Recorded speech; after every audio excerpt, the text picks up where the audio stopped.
I retired, sold my little house in the city, and bought a cabin in the woods so I could finally be alone with trees, wind, and silence.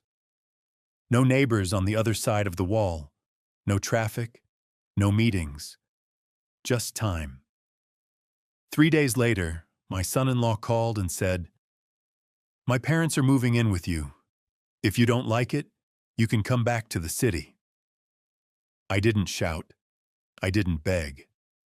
I just hung up the phone, sat down at my little pine table, and started planning a response that would quietly turn his life upside down. Before I tell you exactly what I did, take a second. If you enjoy real stories of revenge, justice, and people who finally decide they've had enough, make sure you're subscribed to the channel. And tell me in the comments, what time is it where you're watching this? I love seeing where these stories travel. Now, let me tell you how I, a 67-year-old retired engineer, went from nice, quiet dad to the man my son-in-law never saw coming. My name is Ray Nelson.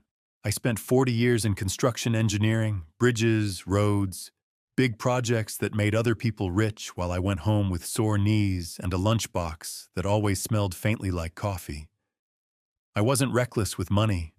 I was boring. I packed lunches when everyone else ordered takeout. I drove old pickups and fixed them myself. I skipped vacations more years than I can count. All for one thing, a number on a bank screen that, someday, would buy me a quiet piece of land and a small place to breathe. That someday finally arrived in early March. I was standing in Rebecca Marsh's real estate office in Cody, Wyoming, holding a ring of keys that felt heavier than they should have. Outside the window, a sharp wind pushed tumbleweeds across the parking lot. "Congratulations, Mr. Nelson," Rebecca said, sliding the last stapled document my way. "You're officially a property owner in Park County." Maybe it was the way she said it. Maybe it was the weight of those keys. But something inside me loosened. That cashier's check, $185,000, 4 decades of overtime and saying no to myself, was gone from my account now, converted into 800 square feet of timber and solitude, 12 miles from the nearest gas station. "Thank you," I told her. My hand was steadier than I expected when I shook hers. The drive from her office took me west on Highway 14, then off onto smaller roads that grew narrower with each turn. Pavement turned to gravel. Gravel turned to dirt. My phone signal dropped from 4 bars to 2, then 1. It felt like shedding layers of noise. I stopped at a little general store on the way, one of those places that sold everything from bait to bread. I grabbed coffee, eggs, bacon, a loaf of bread, some butter. The clerk, a woman in her 50s with strong forearms, eyed my cart. "Weekend up at the lake?" she asked. "Moving in," I said. She nodded like I'd said something profound. "Good for you." The last 2 miles climbed through dense pine forest. The afternoon sun filtered down in long shafts of gold. Then the trees opened, and there it was, my cabin. Weathered cedar logs, green metal roof, stone chimney, no neighbors, no road noise, just a clearing, trees, and the hiss of wind through needles. I pulled over and turned the engine off. The silence felt like a physical thing. 4 elk grazed in the back of the clearing, maybe 50 yards from the porch. They lifted their heads, studied my truck for a moment, then went back to eating. One flicked an ear at a fly. I sat in the driver's seat and watched them for 5 full minutes. No honking, no sirens, no voices bleeding through apartment walls, just breath and wind and animals who didn't care who I was. Inside, the cabin smelled like pine sap and old wood smoke. One main room with a small kitchen. A bedroom barely big enough for a full-size bed. A bathroom with a shower stall I'd need to enter sideways. Perfect. I unloaded the truck the way I'd done everything in my life. Slow, methodical, in order. Tools went on the pegboard above the workbench I'd bolted to the wall myself. Hammer, wrenches, handsaw, each in its place. Books stacked by subject on the single shelf. History, engineering manuals, 3 novels I'd told myself I'd read when I had time. The coffee maker went on the counter where the morning light would hit it first.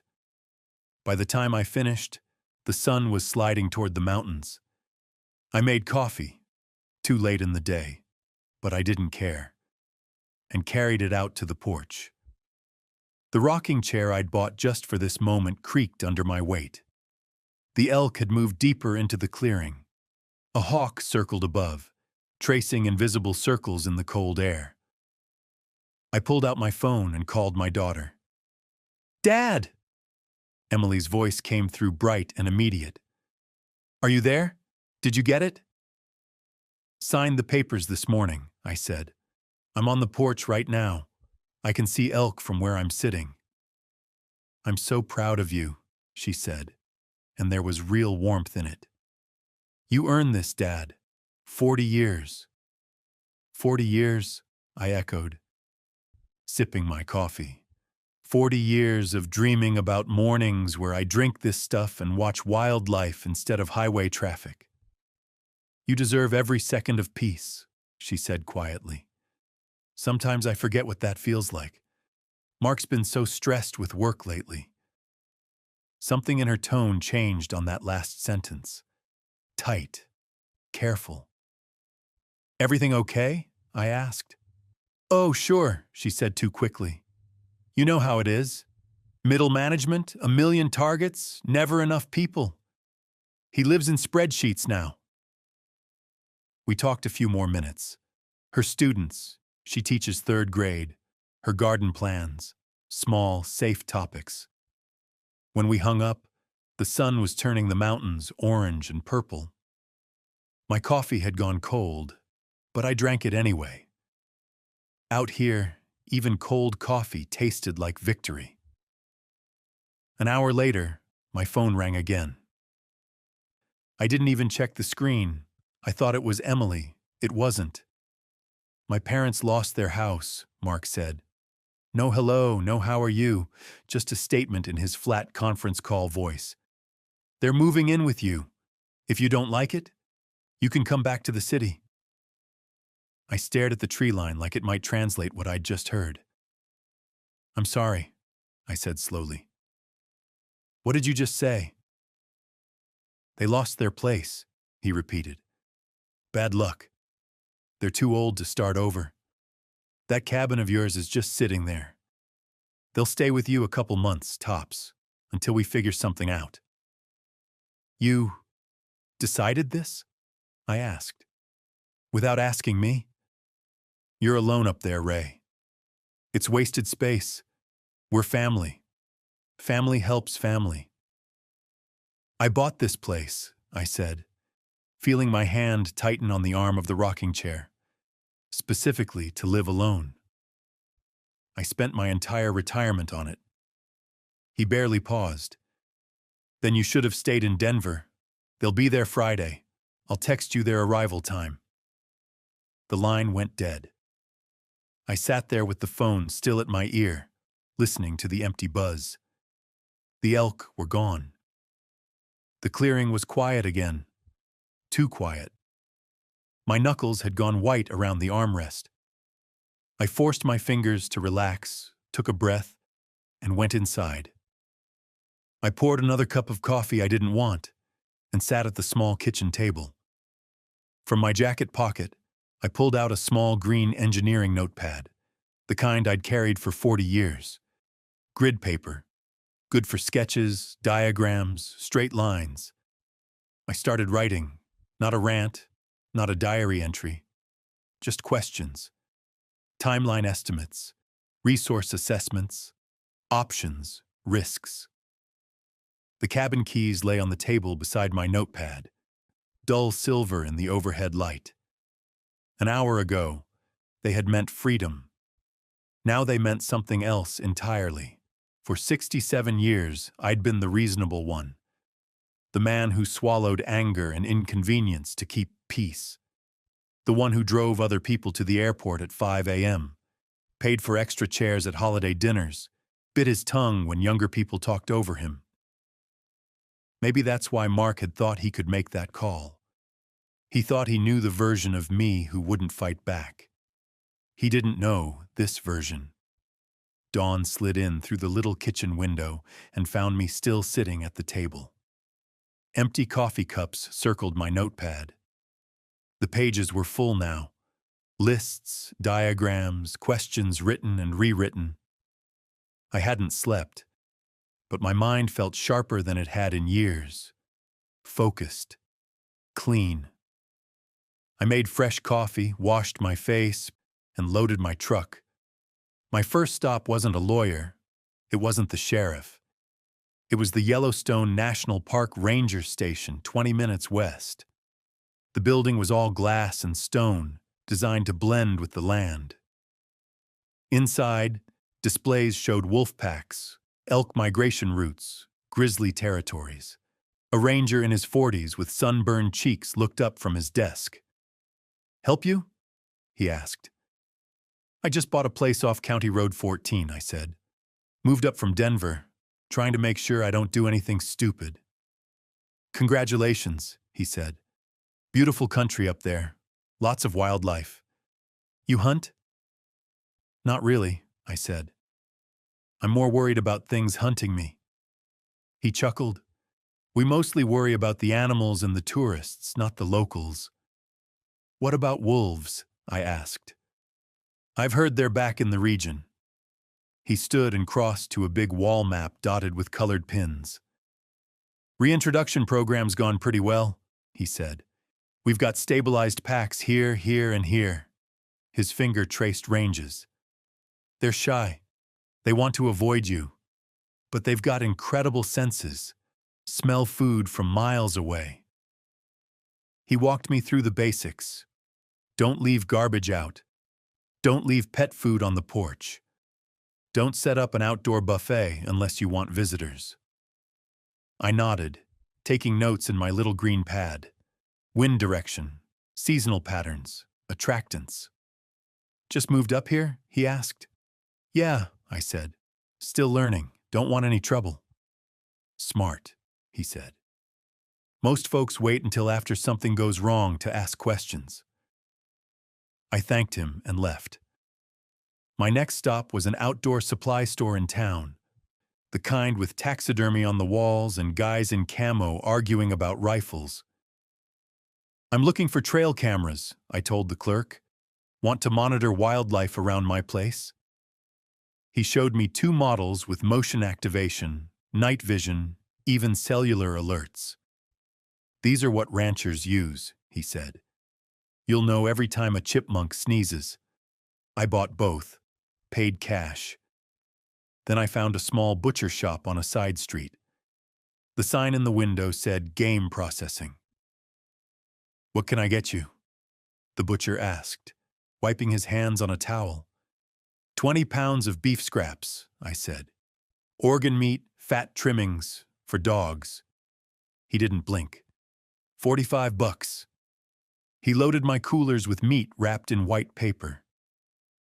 The smell of blood and fat hit me as soon as he opened the cold room door. By Thursday afternoon, I was back at the cabin, standing in the clearing behind it with those coolers open. The wind was coming from the west.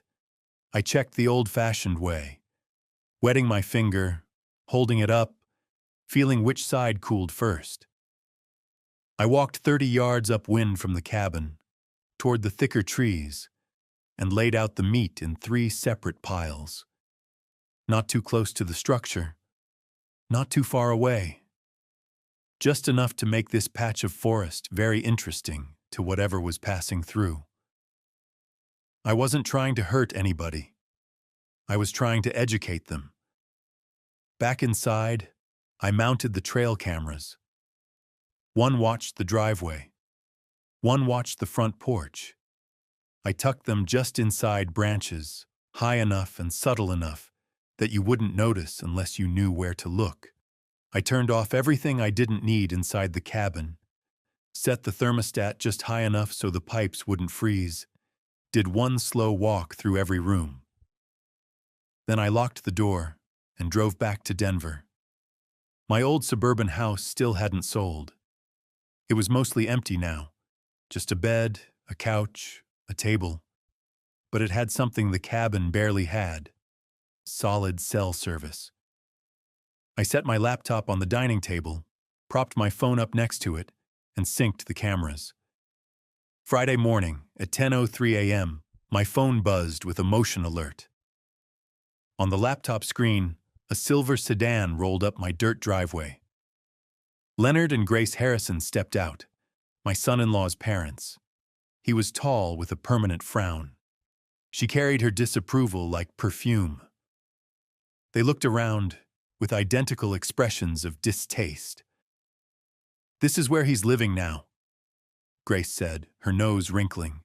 With the camera mic, I heard her perfectly. "Smells like pine and dirt." "At least it's free," Leonard grunted. "We'll stay a few months, let Mark figure out the next step. I don't see why we had to come all the way out." He stopped. 3 shapes appeared at the edge of the trees. Gray and brown, low and steady, moving with that smooth, efficient caution predators have when they know there's food. Wolves.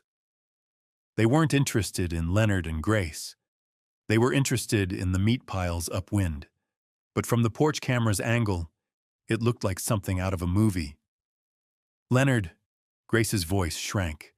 "Leonard, there are wolves." He went pale.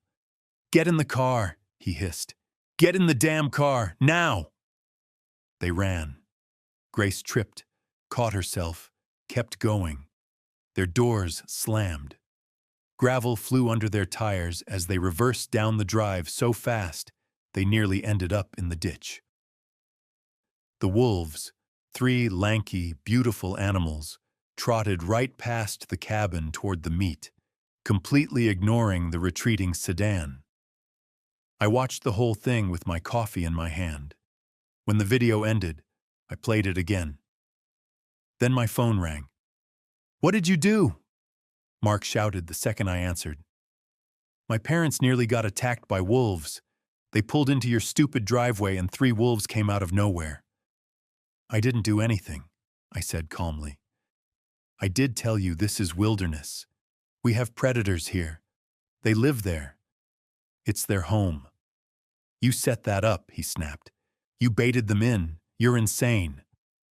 "Cornelius, if you're going to accuse me of something," I said, using his full name for the first time in a long time, "you should probably be more specific." "You know what you did," he spat. "You want to be alone so badly? Fine.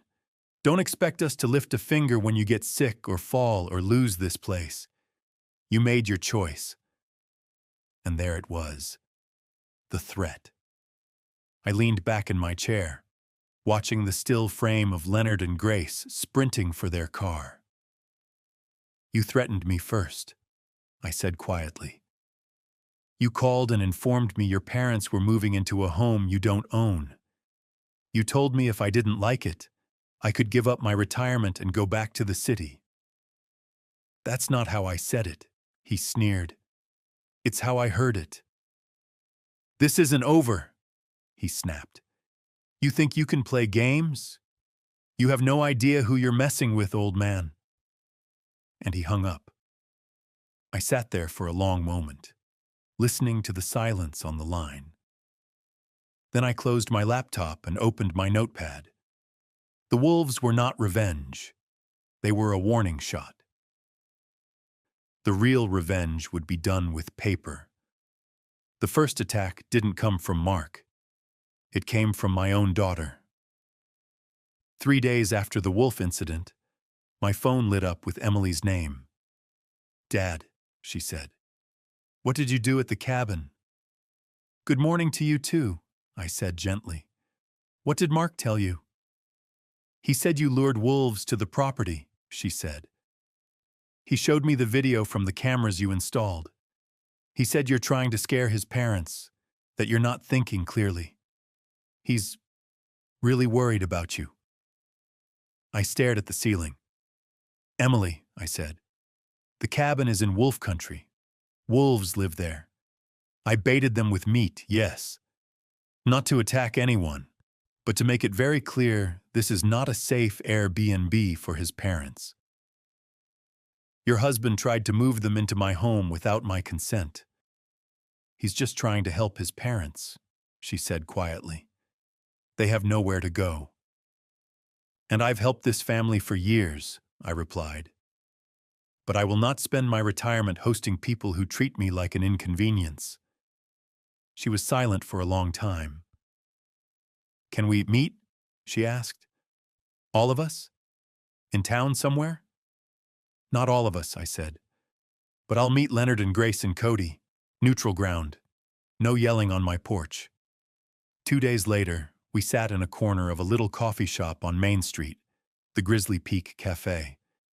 I'd chosen my seat carefully, back to the wall, clear view of the door, under a security camera. Leonard and Grace walked in without ordering anything, coats still on. They sat down across from me like I'd called them into court. Leonard. Grace, I said. Would you like coffee? We're not here for coffee, Grace sniffed. We're here because family's supposed to help family. This has gone on long enough, Leonard added. Give us the keys, Ray. We're moving in. End of story. I reached into my leather folder and slid a document across the table. What's this? Leonard asked. A rental agreement, I said. 6-month lease. Market rate rent for a furnished property in this area. $1,200 a month. Clear rules, clear boundaries. You're charging us rent? Grace hissed. We're family. You're going to take money from your own son-in-law's parents? I am offering you what I would offer anyone else, I said. A roof in exchange for rent. I am not a retirement home. I am not emergency housing that you can claim by phone. Leonard's face went red. You greedy old bastard, he snapped. You don't even need the money. You just want to control everything. I stood slowly, taking my folder with me. No, I said. I want to keep my home. You can't just... Yes, I interrupted. I can. I nodded politely to the barista on my way out and stepped into the sunlight, feeling their anger follow me like a heat lamp. That evening, my phone lit up like a Christmas tree. First, a cousin I hadn't heard from in years. Ray, is everything okay? She asked. Mark called. He's worried. Said you're isolated, refusing help, acting paranoid. He mentioned wolves. Then a former co-worker from Denver. Same tone, same phrases. Cornelius is concerned, Cornelius says. Cornelius thinks. He was planting seeds. The story of the unstable old man in the woods. When Emily called again, she was crying. Dad, why are you doing this? She asked. They're family. You embarrassed them in public. I offered them a rental contract, I said. They refused. That's all that happened. Mark says you're changing, she whispered. He says you're not the dad he knew. Maybe, I said, or maybe I just finally learned to say no. She hung up on me. I sat alone in my little kitchen, the cabin creaking around me, and realized something. This wasn't just about my cabin anymore. Mark was building a case, not the legal kind, the social kind, and I'd seen enough disputes in my career to know the next step. When you want control of someone's assets, and they won't just hand them over, you don't argue with them. You argue that they're not competent to decide. So I did what an engineer does. I called a lawyer. David Thornton's law office sat above a hardware store on Cody's Main Street. The hallway smelled like dust and old books. He was mid-50s, Wyoming-born, with the calm eyes of someone who'd watched a lot of family wars play out across a polished desk. "Tell me what's been happening," he said. I handed him my timeline, notepad pages carefully rewritten and typed. Dates, calls, what was said, who said it, evidence from the cameras, a transcript of the wolf video, names, relationships. He read everything silently, tapping a pen against the pad. "Mr. Nelson," he said finally, "you should teach a class on documentation." 40 years in engineering, I said.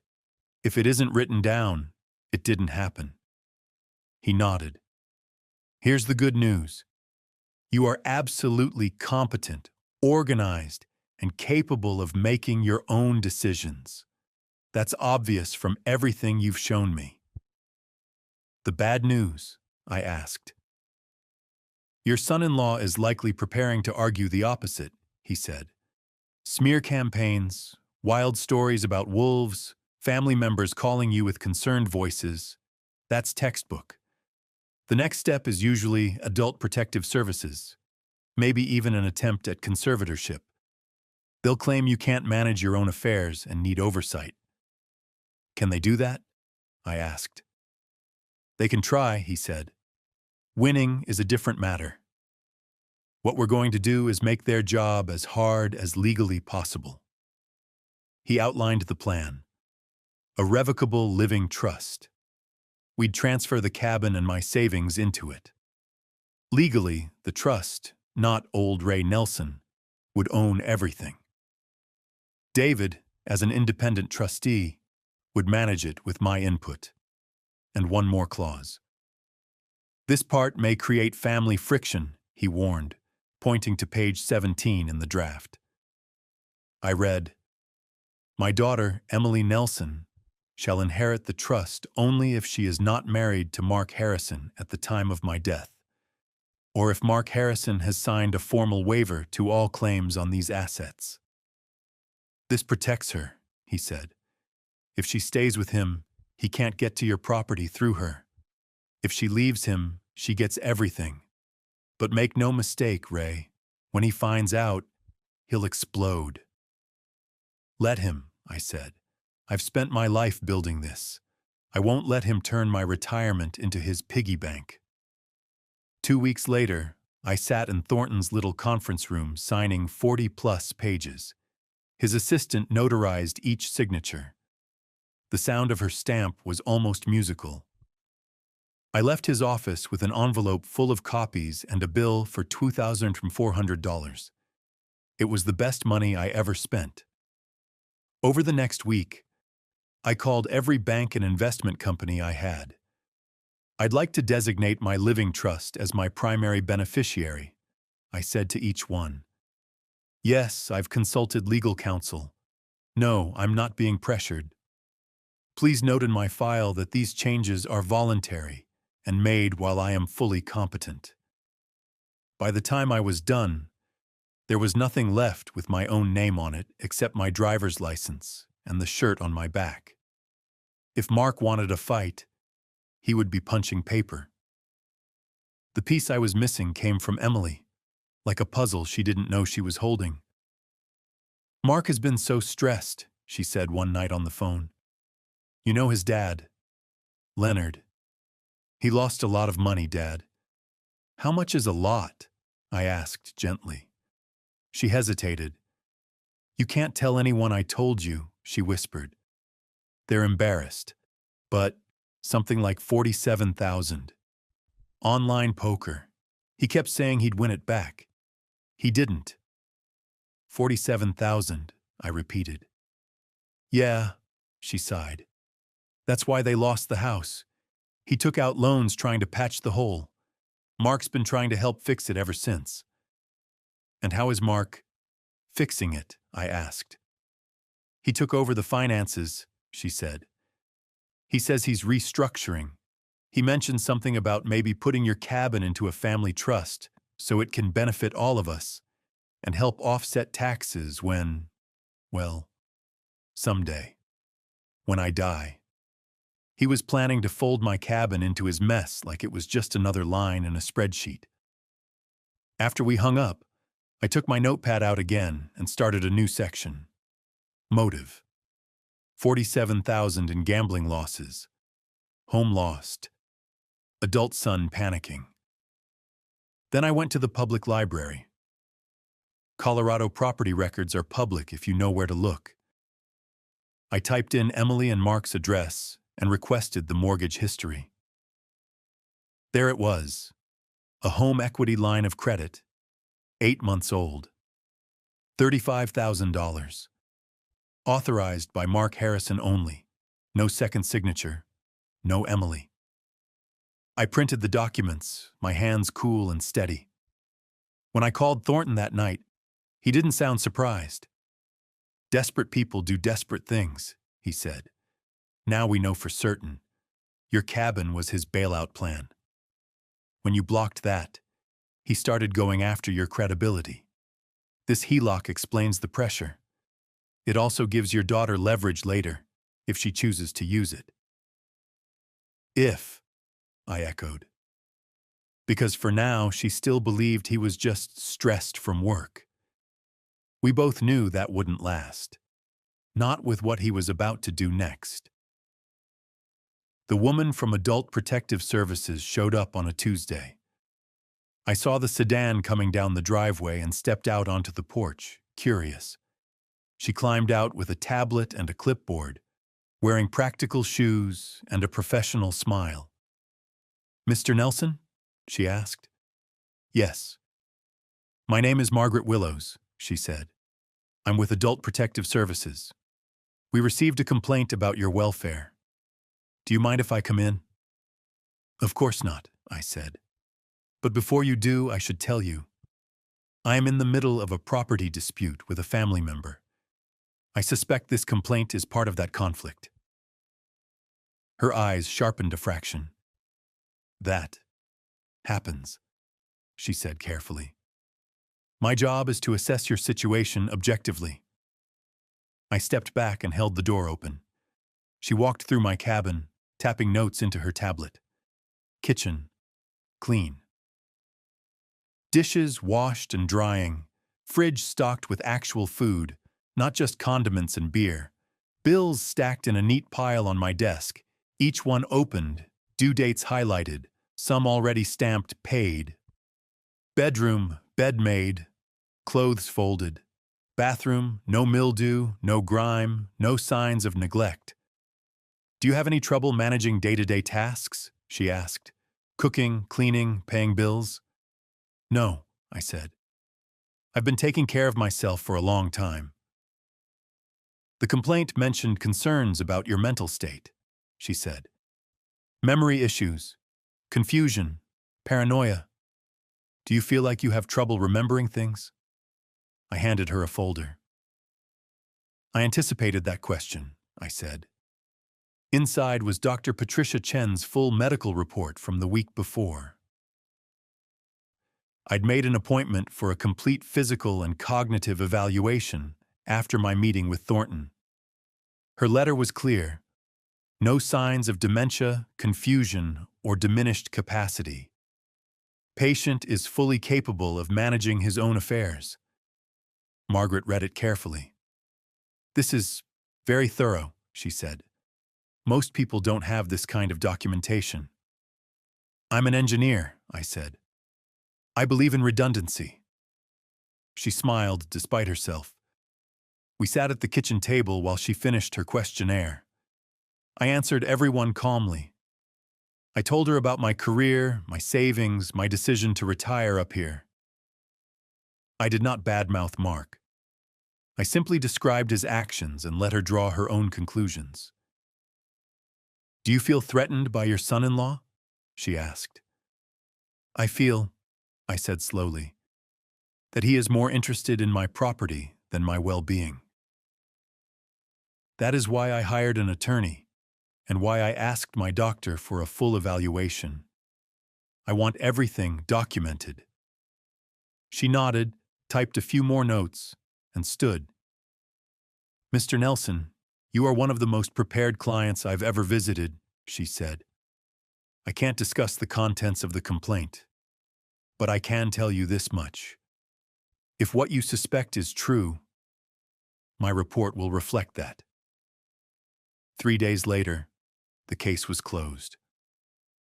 I received a letter stating there was no evidence of neglect, exploitation, or diminished capacity, and that the complaint appeared related to a family property dispute rather than genuine welfare concerns. I filed that letter next to Dr. Chen's report. Mark's attempt to paint me as crazy had just created a paper trail proving the opposite. He'd tried to take my autonomy. Instead, he gave me evidence. The real turning point came in an ordinary white envelope. "Ray, we've found something else," Thornton said on the phone one afternoon. "Public records show Leonard and Grace have been using your cabin address as their residence." "For what?" I asked. "Bank accounts, state benefits. There are notices from Wyoming Social Services and a credit union going to your address in their names." I stared out the window at my mailbox near the road. It was a quarter-mile away, a little metal box on a post. I'd checked it for my own mail, but never thought to look for theirs. "I'll go check," I said. I drove down, pulled on a pair of work gloves, and opened the box. 3 envelopes, all addressed to Leonard or Grace Harrison, all with my cabin address under their names. Wyoming Department of Family Services, First Mountain Credit Union, Social Security Administration. I took photos of each envelope, front and back, postmarks clearly visible, then slipped them into a plastic bag and drove back to the cabin. "Using an address where they don't live to get state benefits?" Thornton said when I called. "That's benefits fraud at minimum. Possibly mail fraud. That's federal." "I never gave them permission," I said. "They were here once for 5 minutes and ran away from wolves. That's the extent of their residence." "I've already contacted the U.S. Attorney's Office," Thornton said. "Assistant U.S. Attorney James Morrison will review the case. He's very interested. This kind of fraud is, unfortunately, common." "I'm not trying to destroy them," I said quietly. "I just want them out of my life." "Reporting a crime you didn't commit isn't destruction," he said. "It's self-defense." A week later, AUSA Morrison called me himself. "Mr. Nelson," he said, "I've reviewed the material your attorney sent. The security camera footage shows clearly that Leonard and Grace were only on your property once, briefly. Yet they've claimed your address as their residence for benefits and financial purposes for weeks. That's fraud. Thank you for bringing it to our attention." I hung up and stared at the tree line. Mark had fired his first shots using gossip and lies. I had just replied with cameras, doctors, lawyers, and federal prosecutors.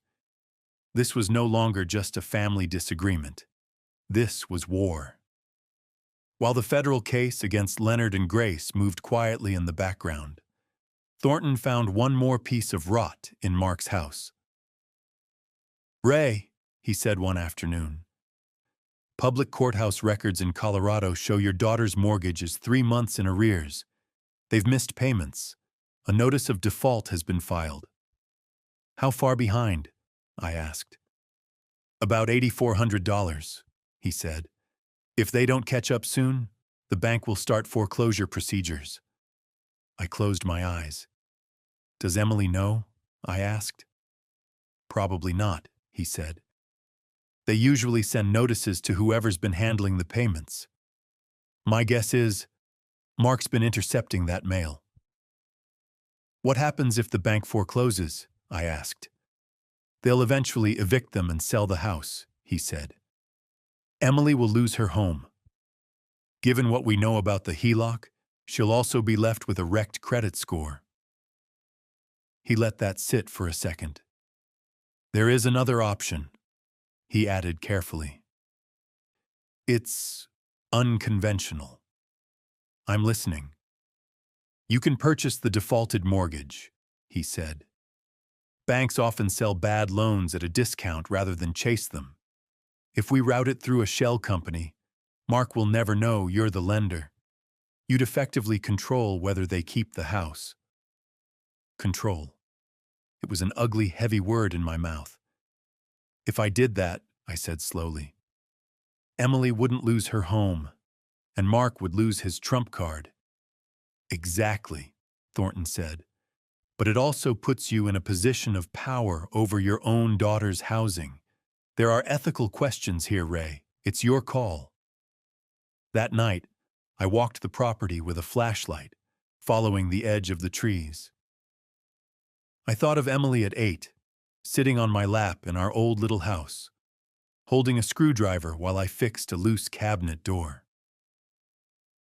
I thought of her at 17, crying in the passenger seat when her first boyfriend dumped her.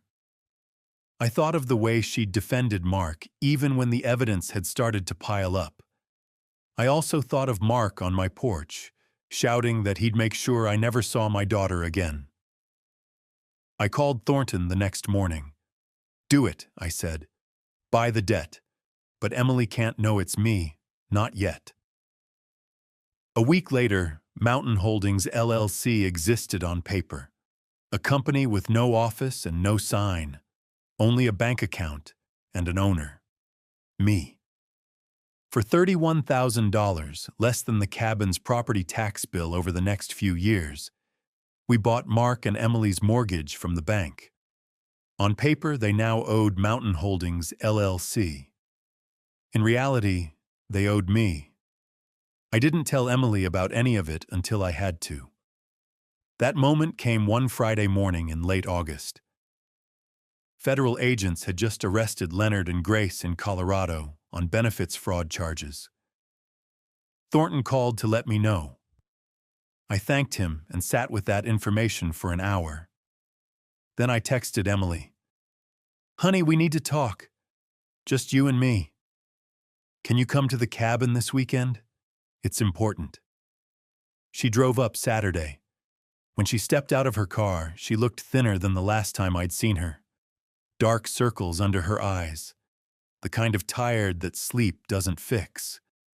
We hugged on the porch. She was stiff at first, then leaned into it. Inside, I'd made chicken salad sandwiches, her childhood favorite. She didn't touch them for a while. Her eyes kept drifting to the thick folder on the table. Dad, she said, your text scared me. What's going on? I sat across from her and folded my hands. Your house is in foreclosure, I said gently. The bank filed a default notice 3 months ago. That's not possible, she said instantly. Mark pays the mortgage every month. He sets it to autopay. He told you that, I said. These are the bank's records. I slid the copy of the default notice across the table. She read it, frowning. Then her eyes widened. What's Mountain Holdings LLC? She asked. It says the loan was sold to them. That's me, I said quietly. My attorney created it. I bought your debt from the bank so they couldn't take the house. Her head snapped up. You bought our mortgage? She whispered. Without telling me? If the bank had foreclosed, I said, you would have lost your house and had nothing. This way, I control what happens. Mark doesn't know it's me. To him, it's just another faceless lender. She stood up, pacing. This is insane, she said. You don't trust Mark, I get it, but... I slid the HELOC paperwork across the table. What's this? She asked, picking it up. 8 months ago, I said. Mark took out a home equity line of credit against your house. $35,000. In Colorado, under certain conditions, one spouse can do that alone. She scanned the documents, her fingers starting to shake. That's his signature, she whispered. This one, That's Mark. Where's mine? It's not there, I said softly. He never told you, did he? She sank slowly back into the chair. 35,000, she murmured, and the mortgage payments, and his parents' debts. I let the silence stretch. Let her connect the dots herself. There's more, I said finally. And it's worse. Over the next hour, I showed her everything, slowly, methodically, like I was walking her through one of my old projects. The video of Mark on my porch, threatening to make sure she never saw me again. The Adult Protective Services complaint, with his and Leonard's signatures on it, claiming I was unstable, dangerous, unfit to manage my own life. Dr. Chen's report disproving that. The mail in Leonard and Grace's name at my address. Thornton's notes. The federal charges. By the time I finished, Emily was pale. He tried to have you declared incompetent, she said, her voice hollow. He tried to take your rights away, so he could take your property. Yes, I said, and he used our house to cover his parents' gambling, she said, then stopped paying the mortgage so he could… What? Force you to bail him out? Something like that, I said. She covered her face with both hands. Her shoulders shook. I loved him, she said.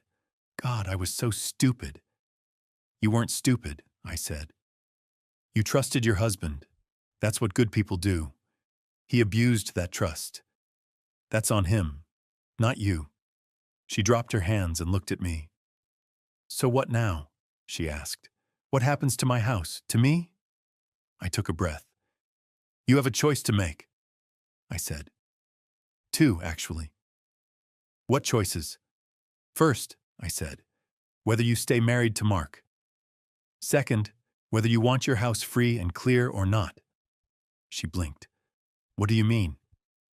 If you file for divorce, I said, and if Mark signs away any claim to my property and to yours, I will forgive the entire mortgage debt. Every penny. You'll own your home outright. No bank, no mountain holdings, no leverage over you. And if I stay with him? She asked. Her voice had gone very quiet. Then the debt stays, I said, and so does the risk. I can't protect you from someone you choose to keep in your life. She looked away, staring out the window at the trees. You're bribing me to leave my husband, she said. No, I said. I'm giving you a lifeline.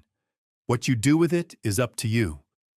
I will love you either way, but I won't fund him. We ate the sandwiches then. They tasted like dust, but we got through them. When she left later that afternoon, she hugged me at the door. I don't know if I can forgive you for waiting, she said quietly, for not telling me sooner. I know, I said. I would rather have you angry at me now than destroyed because you didn't know in time to save yourself. She pulled back, eyes red. I don't know who to trust anymore, she whispered. Trust the documents, I said. People lie. Paper doesn't. She drove away without looking back. I watched her taillights disappear around the bend and wondered which man she would choose to believe, her husband or her father. 5 days later, early on a Wednesday, my phone rang. Dad, Emily said, her voice tight. Federal agents just arrested Leonard and Grace at their apartment. Mark got the call while I was in the room. Benefits fraud. Using your address. Did you? I reported the mail that was coming to my house, I said. I didn't force them to break the law, Emily. I just refused to pretend they hadn't. She was quiet for a long moment. I need to call you back, she said. A few hours later, Mark called. You did this, he screamed the second I answered. You vindictive old bastard. You turned my parents in. You destroyed my family. No, I said calmly. Your father did that when he lied to the government. Your mother did that when she went along with it. All I did was tell the truth. I'll tell everyone, he ranted. I'll tell them you set this up, that you forced them, that you baited wolves and— You already tried that, I said. You called APS, remember? Filed a complaint that I was unstable. They investigated. They found nothing. I have their report. I have my doctor's report. I have video of you threatening me. I have copies of your HELOC. I have the mortgage I bought. I have federal prosecutors who will happily testify that Leonard and Grace committed fraud. His breathing was ragged on the line. This isn't over, he hissed. You have no idea what I'm capable of. I do, I said. It's all documented. And then I did something that rattled him more than any shouting match ever could.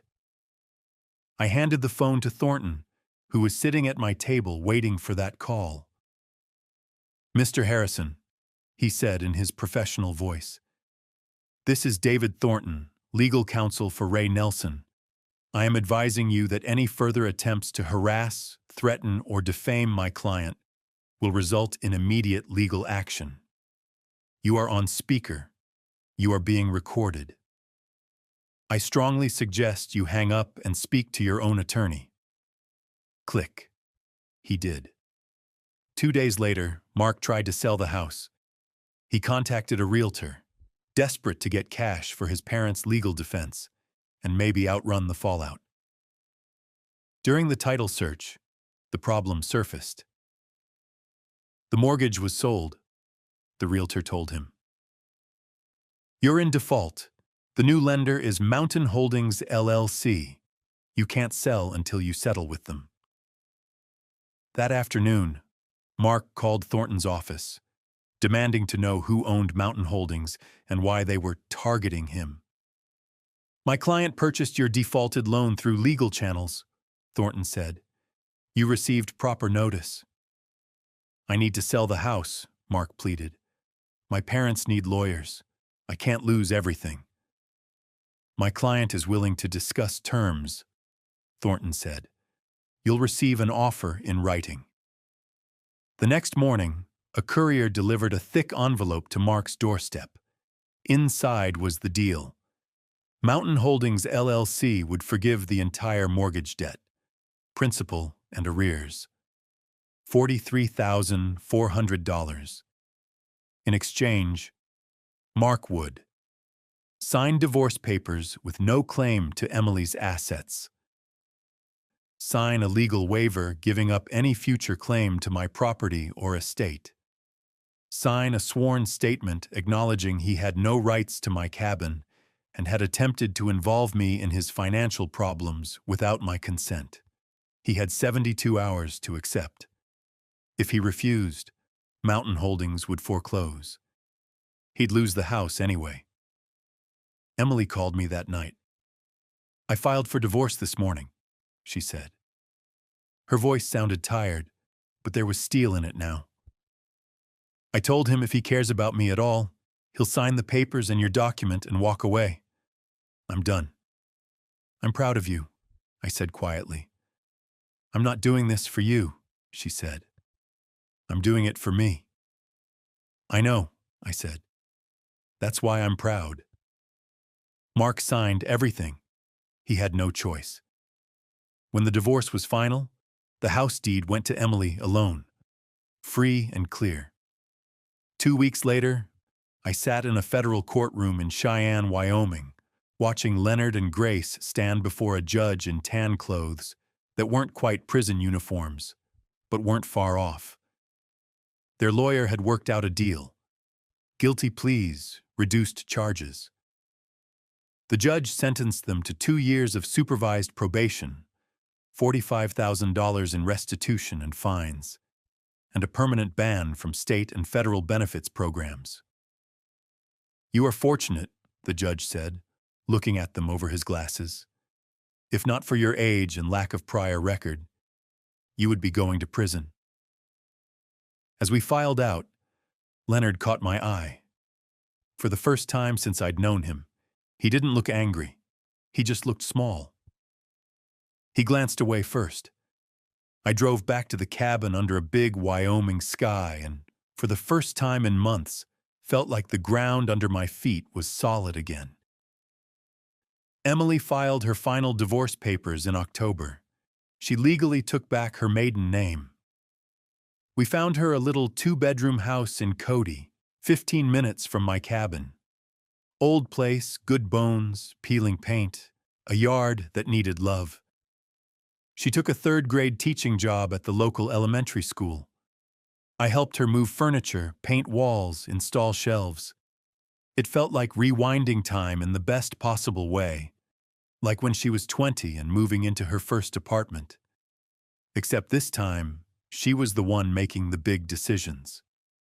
Healing was not a straight line. Some nights she came over for dinner full of plans, talking about how she wanted to start a little side bakery maybe, or take a class. Other nights she stared at her plate and asked, "Dad, how did I not see it?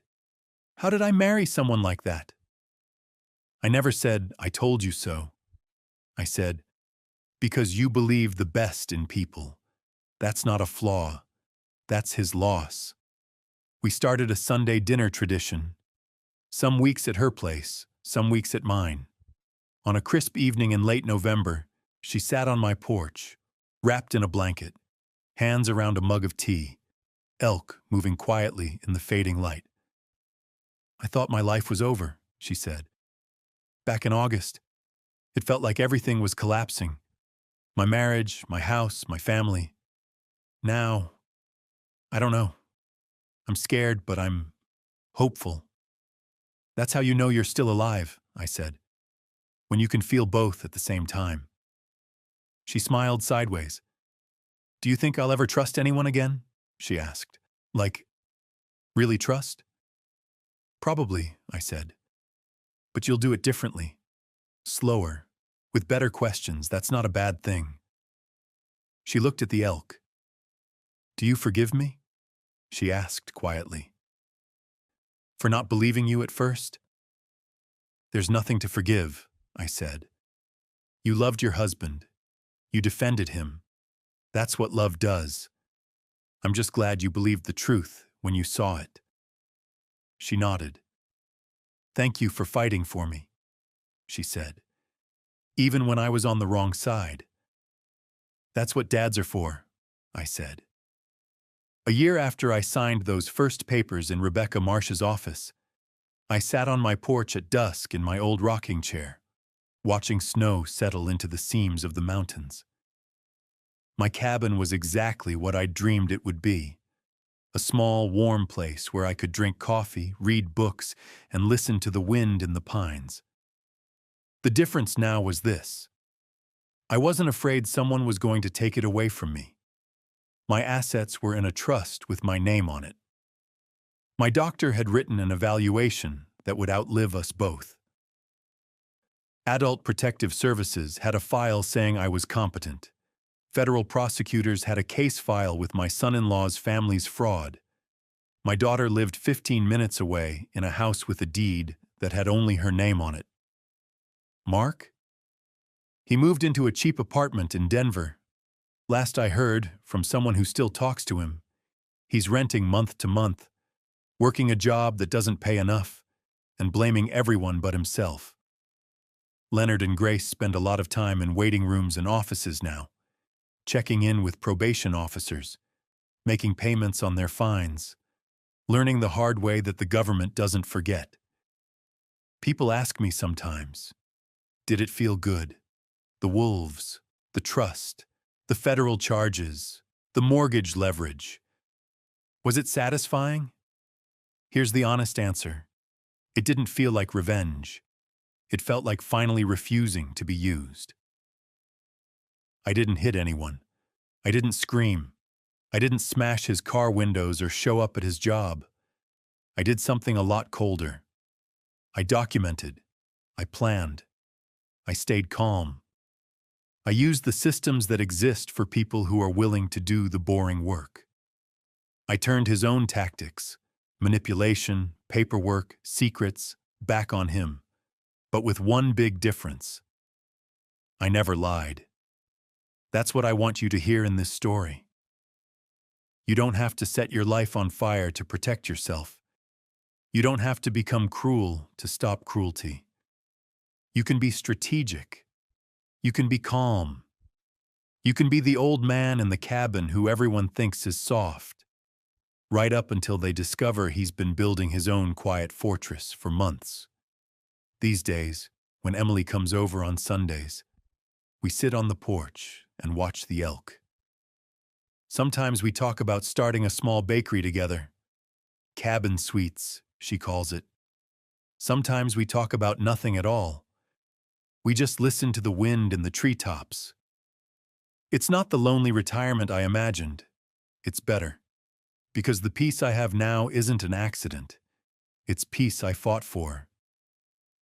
If you stayed with me to the end of this story, thank you. Now it's your turn. What would you have done in my place?